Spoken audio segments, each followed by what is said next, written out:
Hello students, इस chapter में हम लोग कंपोनेंट्स ऑफ फूड पढ़ेंगे।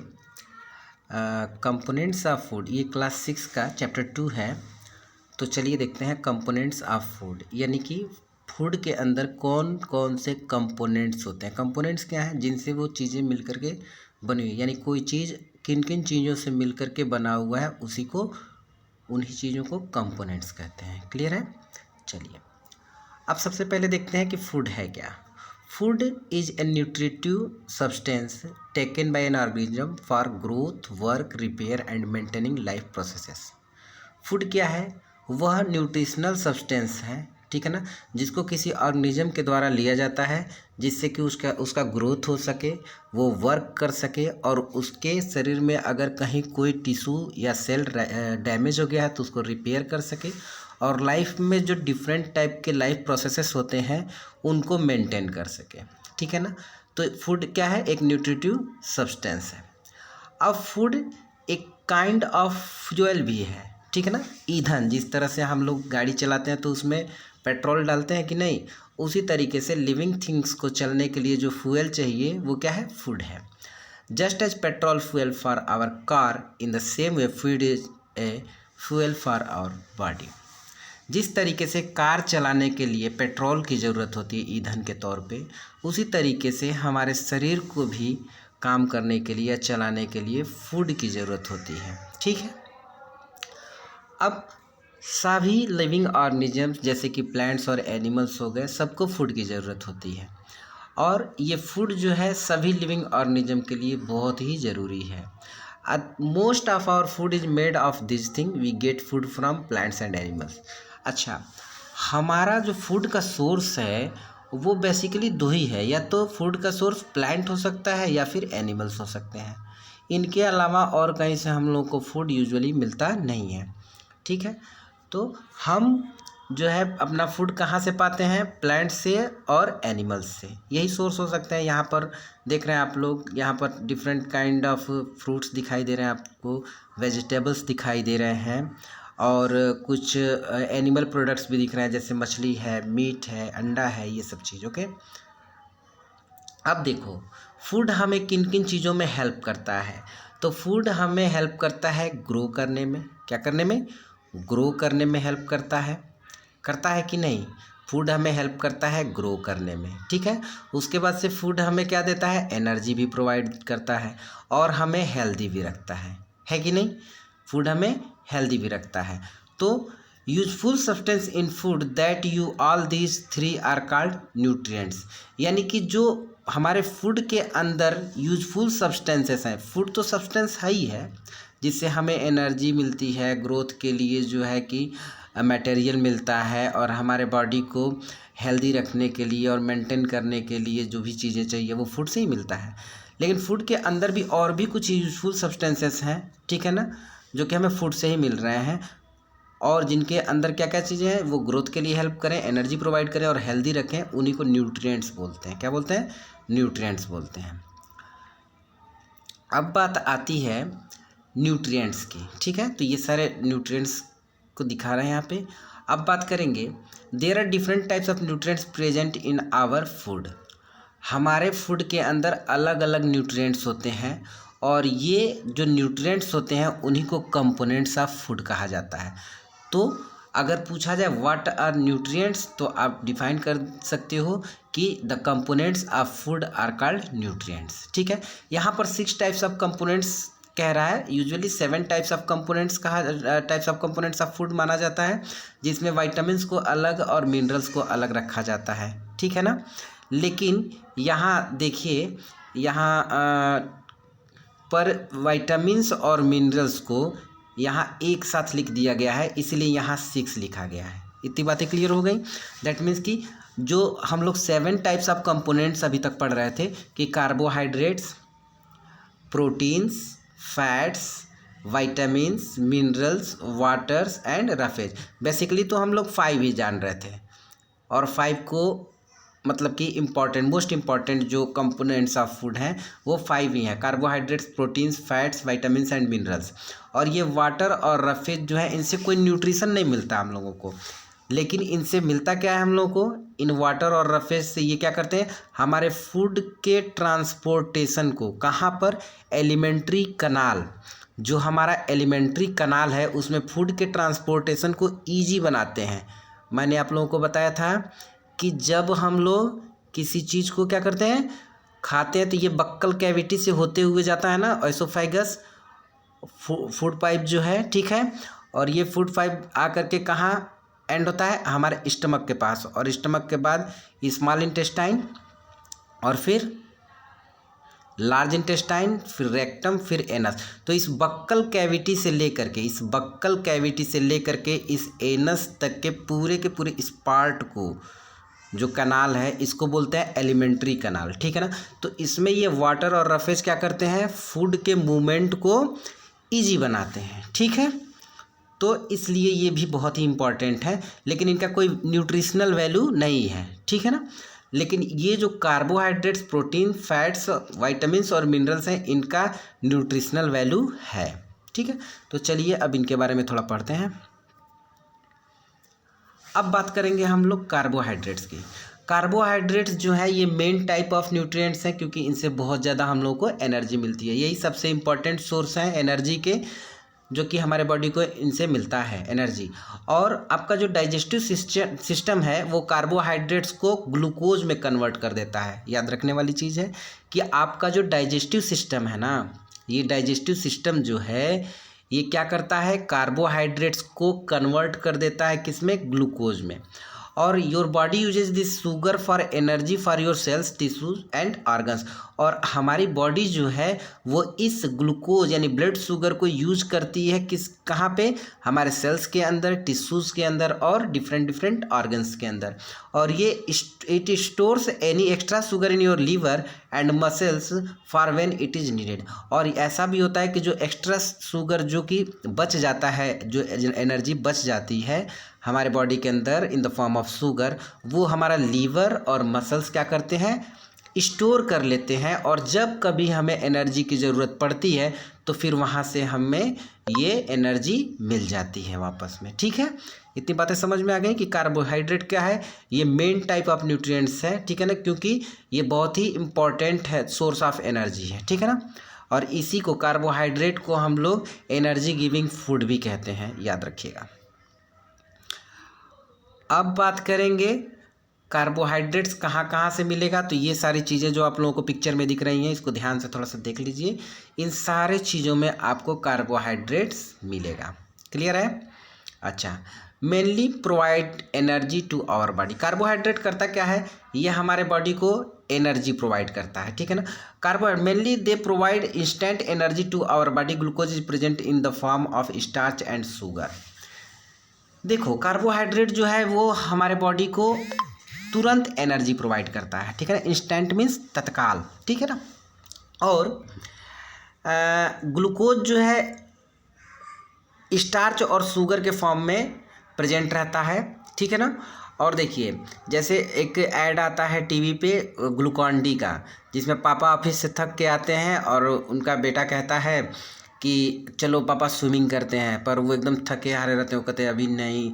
तब तक मम्मी गिलास में घोलते हुए ग्लूकॉन-डी लेकर के आते हैं, और जैसे ही पापा पीते हैं दोनों दौड़ के जाके स्विमिंग पूल में कूद जाते हैं। तो वो इंस्टेंट एनर्जी मिलती है, किससे, ग्लूकोज रहता है। वो ग्लूकॉन-डी में क्या एक्चुअली ग्लूकोज है, वो पीते ही तुरंत एनर्जी हमारे सेल्स को मिल जाती है, हमारे बॉडी को मिल जाती है। तो वही वहाँ पे दिखाया है, और उसमें कहता भी है कोई नहीं ऐसा ग्लूकॉन-डी जैसा। अच्छा, अब थोड़ा आगे चलते हैं। देखो, अब ग्लूकोज जो कार्बोहाइड्रेट्स की हम लोग बात कर रहे थे, कार्बोहाइड्रेट्स मिलेंगे कहाँ पे, राइस में मिलेगा, ठीक है। और कहाँ मिलेगा, और मिलेगा व्हीट में, और कहाँ मिलेगा, पोटैटो एंड स्वीट पोटैटो में, और कहाँ मिले, मेज एंड शुगर कैन में। मेज समझते हैं ना, ये मक्का, और उसके बाद से शुगर कैन में मिल जाएगा। और फिर अब बात करेंगे हम लोग प्रोटीन्स के बारे में, ठीक है ना। प्रोटीन्स क्या है, प्रोटीन को हम लोग क्या बोलते हैं, प्रोटीन को बोलते हैं बॉडी बिल्डिंग फूड। क्या बोलते हैं, बॉडी बिल्डिंग फूड बोलते हैं प्रोटीन को, ठीक है ना। देखिए यहाँ पर बॉडी बिल्डिंग हो रही है। अब देखो, प्रोटीन जो है ये हमारे ग्रोथ के लिए और हमारे बॉडी में जो रिपेयर की ज़रूरत है, यानी कभी चोट लग गया, डैमेज हो गया कोई पार्ट बॉडी का या फिर कोई सेल या टिश्यू, तो उसको रिपेयर करने के लिए जो मटेरियल चाहिए होता है वो प्रोटीन ही चाहिए होता है, ठीक है ना। और इसीलिए इसको बोलते हैं बॉडी बिल्डिंग फूड, यानी जिन बच्चों को अच्छा प्रोटीन अगर नहीं मिलेगा तो उनके बॉडी का ग्रोथ अच्छा नहीं होगा। अब देखिए हमारा बॉडी जो है, जैसे हमारा हेयर है, हमारे नेल्स हैं, ये सब प्रोटीन के ही तो बने हुए हैं, ठीक है। इसलिए हम लोग को क्या लेना चाहिए? अच्छा, प्रोटीन के दो सोर्स हैं, एक तो प्लांट सोर्स हैं और दूसरे एनिमल सोर्स हैं। जो प्रोटीन हम लोग को प्लांट से मिलता है वो प्लांट प्रोटीन कहलाता है, और जो प्रोटीन हम लोग को एनिमल से मिलता है, एनिमल सोर्स से, वो एनिमल प्रोटीन कहलाता है। इसमें किसी को कोई दिक्कत तो नहीं होगी, ठीक है। अब देखो यहाँ पर कई सारी चीज़ें दिख रही हैं, ये सारी चीज़ें, इन सब में देख लो एक बार गौर से, अंडा है, मीट है, ये सब मछली वगैरह, दूध और मिल्क। तो milk is the complete food, ये हमेशा याद रखिएगा। तो ये, और पल्सेस में भी मिलता है, ठीक है ना। तो इन सब चीज़ों में क्या मिलता है? प्रोटीन मिलता है। क्लियर हो गई बातें? ओके। अब है प्रोटीन जो है इम्पॉर्टेंट कंपोनेंट है of every cell in the body. Cell के अंदर, हर सेल के अंदर प्रोटीन पाया जाता है। Hair and nails are mostly made of protein. Hair, हमारा जो बाल है, नाखून है, ये जो है प्रोटीन का बना हुआ है। हमारे our body use protein to build and repair tissues, ये तो पहले ही हमने बताया। You also use protein to make enzymes. बहुत सारे एंजाइम्स होते हैं, आप कभी देखे होंगे यूनि एंजाइम का प्रचार आता है। हार्मोन्स जो होते हैं, हार्मोन्स की वजह से देखो लड़कों के बाल हैं मूछ के पास, लड़कियों के नहीं है, ठीक है ना। तो ये सब हार्मोनल इफेक्ट होता है बॉडी के अंदर। वो सारे के सारे जो हार्मोन्स वगैरह होते हैं वो भी प्रोटीन के हैं, बने हुए हैं। और ये एंजाइम्स जो है ये भी प्रोटीन से बनते हैं, ठीक है ना। और हमारे बॉडी में बहुत सारे केमिकल्स जो हैं वो प्रोटीन से बनते हैं, जो कि बहुत ही ज़रूरी हैं। तो protein is an important building block of bones, muscles, cartilage, skin and blood. यहाँ तक कि ब्लड में, मसल्स में, कार्टिलेज, स्किन में, बोन्स में, सब में प्रोटीन की ज़रूरत है, अदरवाइज ये सब अच्छे से डेवलप नहीं होंगे, ठीक है ना। तो यहाँ पर कुछ पिक्चर में आप लोगों को दिख रहा होगा क्या क्या खाना चाहिए तो प्रोटीन अच्छे से मिलेगा, ठीक है। तो वो सब आप लोग खाया करिए। अब कौन कौन सी चीज़ें हैं जो प्रोटीन में थोड़ी रिच हैं? तो पल्सेस हैं, मिल्क है, और मिल्क प्रिपरेशंस हैं यानी मिल्क प्रोडक्ट्स, फिर एग है, फिश है, मीट है। ये सब भी दबा के खाओ जो लोग खाते हो। कुछ लोग नॉन वेज नहीं खाते हैं तो वो भाई नहीं खाएंगे, तो वो ये जो प्लांट प्रोटीन है उसको ज़्यादा कंज्यूम करिए। और मिल्क तो नेसेसरी है, सबको मिल्क पीना चाहिए। Milk is very nutritious and is a rich source of protein. It also contain calcium for healthy bones. और हमारे बोन के लिए क्या ज़रूरी है? कैल्शियम ज़रूरी है, ठीक है ना। और ये कैल्शियम किस में मिल जाता है? हम लोगों को मिल्क में मिल जाता है, और मिल्क में प्रोटीन भी मिल जाता है। तो बच्चों रोज़ आप लोगों को 1 गिलास दूध तो पीना ही पीना है। अगर नहीं है तो मम्मी पापा से बोलिए कि हमको 1 गिलास दूध अवेलेबल कराइए रोज़। फिर अंडा है, तो chicken eggs are a rich source of protein and vitamin. इसमें वाइटामिन और प्रोटीन मिल जाता है अंडों में, ठीक है। तो अंडा भी खाइए, संडे हो या मंडे रोज़ खाएं अंडे। अब मीट जो है, जैसे बकरी का, चिकन हो, गोट का हो गया, और चिकन हो गया, फिश है, प्रॉन्स है, ये सब खाया जाता है मीट, ठीक है ना। और इसमें प्रोटीन मिल जाता है। फिर पल्सेस में तमाम सारे पल्सेस हैं। यहाँ पर पल्सेस का बहुत अच्छा फ़ोटो भी दिया हुआ है, इसको देख लीजिए। डिफरेंट काइंड्स के पल्सेस आपको दिख जाएंगे यहाँ पे, तो ये देख लीजिएगा। और पल्सेस जो है part of a healthy balance diet and have been shown to have an important role in preventing illness such as cancer, diabetes and heart disease. Pulses are a low fat source of protein. अच्छा, ये pulse और जो sources of protein है उनमें थोड़ा fat होता है, लेकिन पल्सेस जो है उनमें फैट बहुत कम पाया जाता है, इसलिए ये प्रोटीन का बहुत ही बेहतरीन सोर्स है। और प्रोटीन जिनको चाहिए, एक तो जो नॉनवेज नहीं खाते हैं उनके लिए तो भाई दाल रामबाण चीज़ है कि वो खाना ही खाना चाहिए, ठीक है ना। और ये हमें जो पल्सेस हैं ये हम लोगों को बहुत सारी बीमारियों से बचाते हैं, जैसे कैंसर है, डायबिटीज़ है, हार्ट डिजीज है, इन सब से बचाते हैं। मीट भी खाना चाहिए अगर आप खाते हो तो, नहीं खाते हो तो कोई बात ही नहीं। अब पनीर को कॉटेज चीज़ भी कहते हैं, ठीक है ना। पनीर में भी प्रोटीन मिलता है। अब बात करेंगे, अभी तक हम लोगों ने 2 सोर्सेस को देख लिया, 2 कंपोनेंट्स को देख लिया, एक कार्बोहाइड्रेट्स को देख लिया, दूसरा प्रोटीन को देख लिया, ठीक है ना। अब हम लोग फैट्स को देखने जा रहे हैं। फैट्स क्या है? स्टोर्ड फूड ही है। तो चलिए, the food we eat contain nutrients that provide energy and other substances the body needs. Most of the nutrients in food fall into 3 major groups, protein, fats and carbohydrates. यानी ये major components of food हैं, और जो minor में आएंगे वो vitamins और minerals आ जाएंगे। उनकी ज़रूरत बहुत ही थोड़ी सी है, लेकिन उनकी थोड़ी सी ही ज़रूरत बहुत ही इम्पॉर्टेंट है हमारे लिए, ठीक है ना। तो the body use fat as a fuel source. Fat जो है ये हमारे बॉडी के अंदर जो एक्स्ट्रा एनर्जी बचती है वो फैट के रूप में स्टोर होती है, और फैट हम लोगों को ऑयली चीज़ों से मिल जाता है। जितनी चीज़ें ऑयली है ना उनसे हमको फैट मिल जाता है, जैसे फैटी मीट्स हो गया, चर्बीदार मीट जो खाते हो और फिश खाते हो, फिर चीज़ से, बटर से, एवोकाडो से, नट्स एंड सीड्स, चॉकलेट्स वगैरह से हम लोग को फैट मिल जाता है, और ये फैट कार्बोहाइड्रेट से ज़्यादा एनर्जी देता है, ये दिमाग में रखिएगा। अब बात ये आती है कि food items rich in fats, कौन कौन सी चीज़ें खाओगे तो ज़्यादा फैट मिलेगा, पर ज़्यादा फैट लेना नहीं चाहिए, बहुत ही बैलेंस्ड तरीके से फैट लेना चाहिए, नहीं तो फिर बीमारियां शुरू हो जाएंगी आपके शरीर में, बीमारियां होने लगेंगी। जैसे चीज़ खाइए, सैचुरेटेड फैट फूड्स, फिर चॉकलेट खाइए, कोकोनट ऑयल लीजिए, केक लीजिए, ठीक है ना। और इसमें ये सैचुरेटेड फैट फूड्स की बात हो रही है, और ये ट्रांस फैट फूड्स की बात हो रही है। तो यहाँ पर केक हो जाएगा, डोनट्स हो जाएगा, फिर क्रैकर्स हो जाएगा, कुकीज़ हो जाएगा, इसमें चॉकलेट, कोकोनट ऑयल, चीज़, ये सैचुरेटेड फैट्स में आ जाएंगे। फिर कैनोला ऑयल है, फिर एवोकाडो है, अनसैचुरेटेड फैट फूड्स की बात यहाँ पर हो रही है। तो देखो उसके बाद से कॉर्न ऑयल है, सोयाबीन ऑयल है, पीनट ऑयल है, ठीक है ना, कैश्यू है, ठीक। ये सब लेते हो तो आपको फ़ैट मिल जाएगा, लेकिन फ़ैट ज़्यादा नहीं लेना है, फ़ैट बहुत ही लिमिटेड क्वांटिटी में कंज्यूम करना चाहिए, अदरवाइज आप ओबेस हो जाओगे। चलिए अब बात करते हैं ओबेसिटी की। ओबेसिटी क्या है? एक कंडीशन है जब कोई व्यक्ति बहुत ही ज़्यादा खाता है, बहुत ज़्यादा खाता है और मूव बहुत कम करता है, ठीक है ना। जैसे कि आप ज़्यादा एनर्जी कंज्यूम कर रहे हो, ठीक है ना, ज़्यादा फैट खा रहे हो, ज़्यादा शुगर खा रहे हो, लेकिन आप इसको बर्न नहीं कर पा रहे हो, इस एनर्जी को बर्न नहीं कर पा रहे हो एक्सरसाइज के थ्रू या फिर फिजिकल एक्टिविटी के थ्रू, ठीक है ना। तो ज़्यादा एनर्जी क्या होती जा रही है, आपके बॉडी में एक्स्ट्रा एनर्जी एक्यूमुलेट हो रही है, ठीक है ना, और वो सरप्लस एनर्जी जो है स्टोर हो जाएगी आपके बॉडी में एज फूड, और आप हो जाओगे मोटे। तो मोटापे को बोलेंगे बेटा ओबेसिटी। ओके, तो देखिए यहाँ पर ये इन लोगों की हालत थोड़ी सी ख़राब दिख रही है, देख रहे हैं यहाँ पे। तो खाते जाओ और मोटे होते जाओ, तो ये अच्छी बात नहीं है। देखिए इनका पेट ही नहीं भर रहा है, ये हद से ज़्यादा खा रहे हैं, मतलब कि दिखा रहा है कि इनके पास तो 6 हाथ कम ही दिख रहा है, 8-10 हाथ होते तो और अच्छा था, है ना। चलो अब वाइटामिन्स की बात करेंगे। वाइटामिन्स क्या करते हैं? वाइटामिन्स भाई अब यहाँ से आपको वैसे ही आइडिया लग गया होगा कि वाइटामिन्स कहाँ से मिलेंगे, हमको फ्रूट्स से और वेजिटेबल्स से मिलेंगे वाइटामिन्स। तो वाइटामिन्स जो है हमारे बॉडी को डिफरेंट काइंड ऑफ डिजीज से बचाते हैं, प्रोटेक्ट करते हैं, ठीक है ना। और ये हमारे आँखों को, हमारे बोन्स को, टीथ को और गम्स को हेल्दी रखते हैं।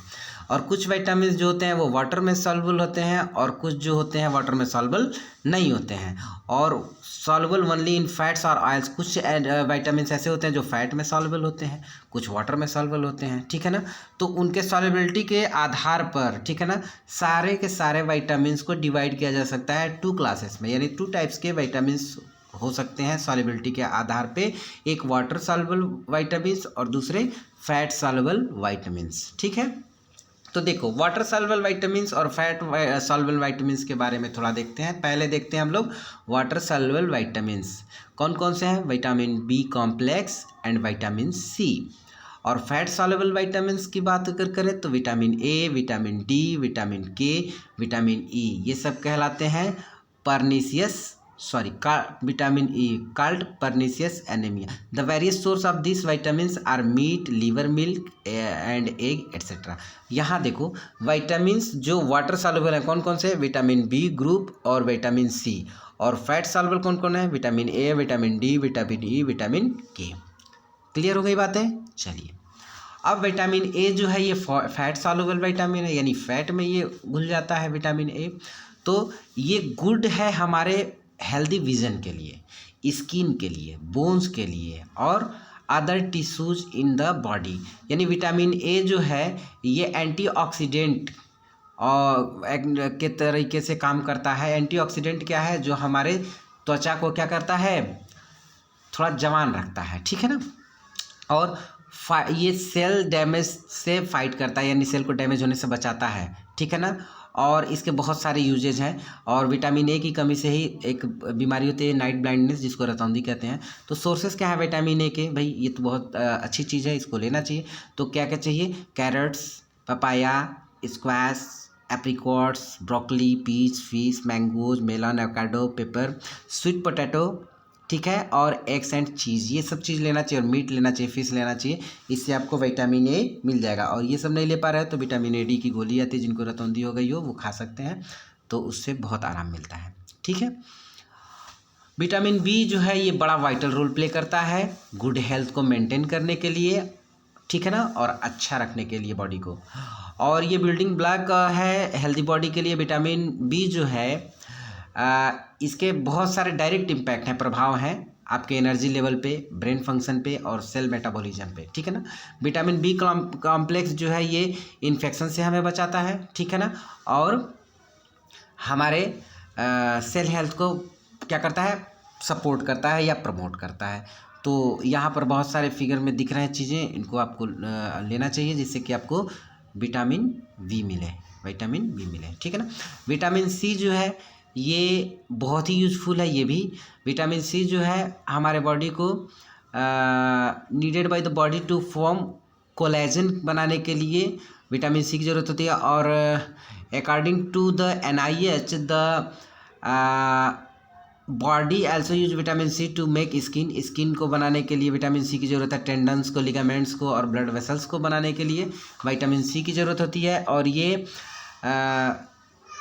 विटामिन को यूज करके क्या करते हैं? रिपेयर करते हैं और मेंटेन करते हैं कार्टिलेज को, बोन्स को और टीथ को। सही बात है। गम्स के लिए विटामिन सी बहुत ज़रूरी है, इसलिए विटामिन सी की गोलियां खाते हैं बहुत सारे लोग, ताकि उनका गम्स जो है हेल्दी रहे। गम्स मतलब समझ रहे हैं? मसूड़े। और ये हमारे घावों को भरने में भी बड़ा हेल्प करता है।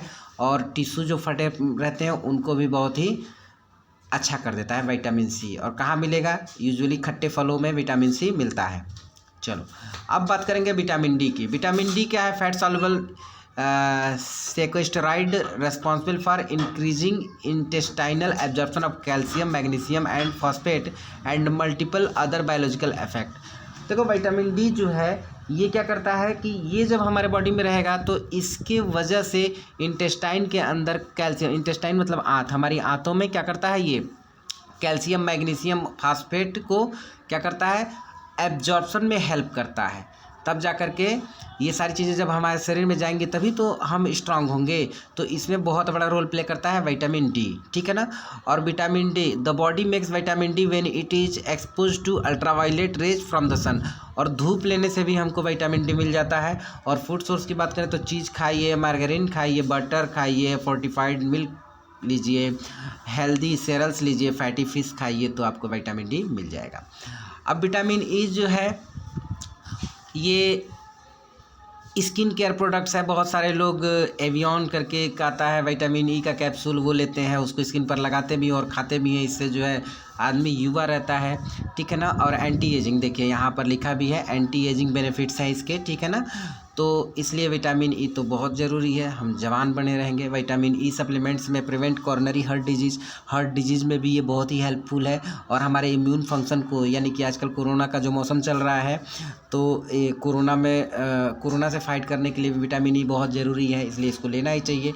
और सूजन को भी ये थोड़ा कम करता है, रोकता है। और हमारे आँखों के हेल्थ को भी अच्छा करता है, ठीक है ना। और कैंसर से जो रिस्क होता है उसको थोड़ा ये कम करता है। कहाँ मिलेगा? ऑलिव ऑयल में मिलेगा, कोकोनट ऑयल में मिलेगा, सनफ्लावर ऑयल में मिलेगा, ब्रोकली में मिलेगा, ठीक है। और काले, ये क्या चीज़ है आई डोंट नो, स्पाइनाच में मिलेगा, एवोकाडो में मिलेगा, आलमंड्स और पीनट्स में मिलेगा। ये सब फोटो जो देख रहे हो इन सारी चीज़ों को खाओगे तो विटामिन ए मिल जाएगा, विटामिन ई मिल जाएगा, सॉरी। अब विटामिन के, ये is a group of structurally similar fat soluble vitamin. ये भी एक fat soluble vitamin that the human body requires for complete synthesis of certain proteins that are prerequisites for blood coagulation and which the body also need for controlling binding of calcium in bones and other tissues। अब देखो vitamin के बहुत ज़रूरी है, क्योंकि vitamin के अगर हमारे शरीर के अंदर नहीं रहेगा तो ब्लड कोआगुलेट नहीं करेगा। यानी जब कहीं हम लोग का कट फट जाता है तो खून का थक्का जम जाता है ना, खून जम जाता है तो फिर खून बहता नहीं वहाँ से। अगर वो नहीं होगा तो क्या होगा, सारा खून हमारे बॉडी से गिर जाएगा। इसलिए विटामिन के तो बहुत ज़रूरी है, ठीक है। और तो और ये क्या करता है, कैल्शियम को बोन्स के साथ बांध के रखता है, ठीक है ना, और दूसरे टिश्यूज़ के अंदर। तो इसलिए विटामिन के तो बहुत इंपॉर्टेंट है। तो इसके नेचुरल सोर्स क्या क्या है, तो यहाँ पर सारे पिक्चर्स दिख रहे हैं, इनको आपको खाना चाहिए ताकि ये सारी चीज़ें आपके अंदर चली जाए। अब मिनरल्स की बात करें, मिनरल्स जो है बहुत ही स्मॉल अमाउंट में हमारे बॉडी को ज़रूरत है मिनरल्स का, ठीक है ना, लेकिन प्रॉपर ग्रोथ के लिए और बॉडी के गुड हेल्थ को मेंटेन करने के लिए ये मिनरल्स बहुत ही इंपॉर्टेंट है, ठीक है ना। कहाँ कहाँ मिलेंगे, यहाँ ये सब पिक्चर दिख रहा है आप लोगों को, देख लीजिए, ठीक है। ये सारी चीज़ें, ये मिनरल्स मिल जाएंगे, ठीक है ना। अब देखो भाई, अब कौन कौन से मिनरल है, आयरन है, कैल्शियम है, फास्फोरस है, पोटेशियम है, आयोडीन है, सोडियम है, फ्लोरीन है। ये सब मिनरल्स हैं, ठीक है ना, जो कि बहुत ही उपयोगी हैं हमारे शरीर के लिए, हमारे शरीर के हेल्थ के लिए, ठीक है ना। और ये क्या, आयरन क्या करता है, इससे हीमोग्लोबिन बनता है, यानी खून के लिए बड़ा अच्छा चीज़ है। कैल्शियम क्या करता है, ये हमारे बोन्स को और टीथ को क्या करता है, स्ट्रांग करता है, ठीक है ना। उसके बाद फास्फोरस क्या करता है, ये help in building strong bones and teeth, ये भी जो है बोन को और टीथ को स्ट्रांग करता है। पोटेशियम क्या करता है, ये जनरल ग्रोथ को और बॉडी को हेल्थी करने के लिए बहुत ही जरूरी है, हेल्दी रखने के लिए। आयोडीन क्या करता है, फंक्शनिंग ऑफ थायराइड ग्लैंड्स को, थायराइड की बीमारी आजकल हो रही है ना, और घींघा रोग जो हो जाता है, गोइटर जिसको कहते हैं, तो वो आयोडीन की कमी से होता है, इसलिए आयोडीन बहुत ही, और मिलेगा कहाँ, नमक में, ठीक है। जो भी साल्ट आप लोग लेते हैं, टाटा साल्ट ज़्यादा अच्छा है। फिर सोडियम, ये है proper functioning of the nervous system, हमारा नर्वस सिस्टम ही तो है, तो हमारे पास दिमाग ये अच्छे से चल रहा है, ठीक है। और तो इस सोडियम जो है हमारे नर्वस सिस्टम के फंक्शनिंग को बहुत ही प्रॉपर रखता है, अच्छा से चलाता है। और फिर फ्लोरीन जो है, ये क्या करता है, हमारे टीथ और बोन को हेल्दी रखता है, ठीक है ना। तो ये सारे के सारे मिनरल्स बहुत ही इंपॉर्टेंट हैं। अब बात करेंगे वाटर की, वाटर तो भाई बहुत ही जल ही जीवन है, इंपॉर्टेंट चीज़ है। तो ये क्या करता है, हमारे बॉडी का जो वेट है ना, तो आधा वेट किस वजह से है, पानी की वजह से है, ठीक है ना। और enables you to swallow and digest food, आप जो, अच्छा देखो, खाना भी बनाना है तो पानी ज़रूरी है, हर चीज़, चावल बनाना है पानी चाहिए, मीट बनाना है पानी डालना पड़ेगा, उसके बाद से आपको दाल बनाना है पानी डालना पड़ेगा, सब्जी में पानी डालना पड़ेगा, तो ये तो ऐसे ही है। और तो और पानी जब उसमें पड़ता है तो वो जो लुकमा हम लोग डालते हैं तो वो घोटने में थोड़ा सा आसान हो जाता है, और फिर फूड ईजिली डाइजेस्ट भी हो जाता है, और एलिमेंट्री कैनाल में क्या कराता है, ये ईजिली मूवमेंट भी कराता है। और वाटर के अंदर दूसरे न्यूट्रिएंट्स भी एब्जॉर्ब रहते हैं, ठीक है ना, और ये एलिमिनेट करता है वेस्ट को, यानी बॉडी के अंदर से जो वेस्ट प्रोडक्ट है उसको बाहर निकालने में बड़ा हेल्प करता है। The typical suggestion is we must drink 6 to 8 glass of water every day, और ये सजेशन ये है कि हमको 6 से 8 ग्लास वाटर रोज़ पीना चाहिए। क्या करना चाहिए, रोज़ पीना चाहिए। यहाँ इस पिक्चर को आप लोग थोड़ा सा पास करके देख लीजिएगा कि लंग्स में कितना पानी है, ब्लड में कितना है, स्किन में कितना परसेंट है, मसल्स में कितना परसेंट है, ब्रेन में कितना परसेंट है, और बोन्स में कितना परसेंट है। तो यहाँ पर सब दिख रहा होगा, लंग्स में 90%, ब्लड में 82%, स्किन में 80%, मसल्स में 75%, ब्रेन में 70% और बोन्स में 20%। क्लियर है। चलो अब रफेज की बात करेंगे। रफेज क्या है, ये कोई न्यूट्रिएंट्स हमारे बॉडी को प्रोवाइड करता नहीं है, लेकिन ये बहुत ही एसेंशियल है, इंपॉर्टेंट है, ठीक है। क्यों, क्योंकि ये जो डाइजेस्टेड फूड है ना, सॉरी अनडाइजेस्टेड फूड है, जो बचा हुआ भोजन है, अब जो इससे हमको कोई मतलब नहीं है, तो उसको बाहर निकालने में बड़ा हेल्प करता है। इसलिए रेशेदार सब्जियों को खाना चाहिए जिसमें रफेज ज़्यादा हो, ठीक है ना। तो हमको ऐसे फूड की ज़रूरत होती है जिसमें रफेज हो। न्यूट्रिशनल वैल्यू तो कुछ नहीं इसका, लेकिन ये बहुत ही उससे भी ज़्यादा है ये, ठीक है ना। अच्छा, अब बैलेंस डाइट क्या है, बैलेंस डाइट वो डाइट है जिसमें कि वो हर न्यूट्रिएंट्स हों जो हमारे बॉडी के लिए इम्पॉर्टेंट है, उसी को बैलेंस डाइट बोलते हैं, ठीक है। अब देखिए, अब इस लेसन में हम लोगों ने क्या क्या पढ़ लिया है, वो सब यहाँ पर देख लो कि फूड क्या देता है हम लोगों को, एनर्जी देता है, ग्रोथ करने में हेल्प करता है, मटेरियल देता है और हेल्दी रखता है, ठीक है ना। न्यूट्रिएंट्स क्या हेल्प टू, और ये न्यूट्रिएंट्स क्या करते हैं, एनर्जी देते हैं, ग्रोथ में हेल्प करते हैं, एनर्जी स्टोर होता है, प्रोटेक्टिव फूड, ये सारी चीज़ें। तो अब हमको जान लेना है ये कि हमारे जो फूड के कंपोनेंट्स कौन कौन से हैं, carbohydrates, proteins, fats, vitamins and minerals, water and fibre कहो या फिर रफेज कहो, दोनों बातें एक ही हैं, ठीक है ना। तो हमको क्या चाहिए? So we need to have a little of all kinds of food, इसलिए हमें हर तरह का भोजन क्या करना चाहिए? कंज्यूम करना चाहिए, खाना चाहिए, ठीक है ना, जिससे कि हमको हर तरह का न्यूट्रिएंट्स या न्यूट्रिशन मिले, ठीक है ना। और इस तरह के डाइट को कहते हैं बैलेंस्ड डाइट। और बैलेंस्ड डाइट में कम से कम 50% कार्बोहाइड्रेट हो, 35% फैट्स हो, 12% प्रोटीन हो, 3% वाइटामिन एंड मिनरल्स हो, और सफिशियंट अमाउंट में वाटर और रफेज भी हो बच्चों, ठीक है ना। तो वही होता है बैलेंस्ड डाइट, ठीक। और आप लोगों ने ये इतने देर तक देखा है, इसके लिए थैंक्स।